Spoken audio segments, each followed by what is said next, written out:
Women justice movement 5ാം സ്ഥാപക ദിന പരിപാടികളുടെ ഭാഗമായി അങ്ങാടിപ്പുറത്ത് പ്രതിഷേധ തെരുവ് സംഘടിപ്പിച്ചു. പരിപാടി സംഘടനാ ജില്ലാ വൈസ് പ്രസിഡന്റ് ഹസീന വഹാബ് ഉദ്ഘാടനം ചെയ്തു.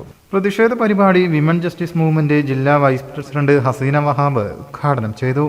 അങ്ങാടിപ്പുറത്തെ ഗതാഗത കുരുക്കിന് പരിഹാരമാകേണ്ട ബൈപ്പാസ് നിർമ്മാണം വൈകിപ്പിക്കുന്നതിന്റെ കാരണം സർക്കാർ വ്യക്തമാക്കണമെന്ന് അവർ പറഞ്ഞു. ഓഫീസുകളിലും തൊഴിലിടങ്ങളിലും സമയത്തിന് ചെന്നെത്താൻ കഴിയാത്തതിന്റെ പ്രയാസങ്ങൾ ഉദ്യോഗസ്ഥരും തൊഴിലാളികളും നമ്മളോട് പങ്കുവെക്കുകയുണ്ടായി. ഓട്ടോ തൊഴിലാളികൾ എന്തിനേറെ വ്യവസായികളും വ്യാപാരികളും തങ്ങളുടെ കച്ചവടങ്ങൾ ലാഭകരമാക്കി തീർക്കാൻ കഴിയാത്തതിന്റെ പേരിൽ തങ്ങളുടെ ഉപജീവന മാർഗം നഷ്ടപ്പെട്ടുകൊണ്ടിരിക്കുന്ന ഖേദങ്ങളും സങ്കടങ്ങളും നമ്മളോട് പങ്കുവെക്കുന്നു.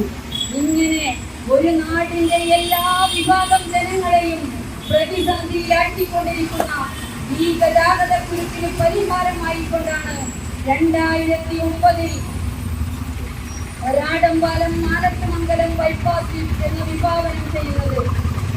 2010 ഗവൺമെന്റ് അതിന് ഭരണാനുമതി നൽകുകയും 10 കോടി രൂപ അതിന്റെ ഫണ്ടിലേക്ക് പാസാക്കി വെക്കുകയും ചെയ്തു.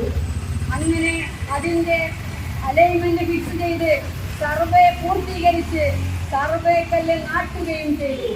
പക്ഷേ 14 വർഷങ്ങൾക്കിപ്പുറം 2024 നമ്മൾ നിൽക്കുമ്പോൾ ആ പദ്ധതി ഇപ്പോഴും കടലാസുകളിൽ മാത്രമായി വിശ്രമിക്കുന്ന കാഴ്ചയാണ് നമ്മൾ കാണുന്നത്. ചടങ്ങിൽ മണ്ഡലം കൺവീനർ സാബിറ ഹുസൈൻ അധ്യക്ഷയായി. ഹബീബ സാദിഖ്, അസ്രാബി വടക്കാങ്കര, മുനീറ കുറുവ തുടങ്ങിയവർ നേതൃത്വം നൽകി. നസീറ കടന്നമണ്ണ സ്വാഗതവും നസീമ ചുണ്ടയിൽ നന്ദിയും പറഞ്ഞു. News desk media mission.